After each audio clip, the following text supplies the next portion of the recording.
ကြောက်တုံးပွင့်နေတဲ့ဂူထဲမှာတခင်အလောင်းမရှိတော့ဘူးတကယ်ဘာတခင်အလောင်းမရှိတော့ဘူးပြီးတော့ကောင်းကင်တပံနှစ်ပါးဟာအလွန်တောက်ပါပြီးပေါ်လာတယ်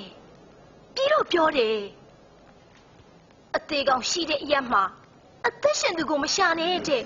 ဒါတွေကအမှန်ပါပဲရှင်မညာပါဘူးယုံစမ်းပါကျမတို့တွေ့ခဲ့တာမယုံရင်ကိုယ်တိုင်သွားကြည့်ကြလေကျမတို့ရဲ့သခင်ဟာဂူထဲမှာမရှိတော့ဘူးတေတူကျမတို့ပြောတာယုံစမ်းပါ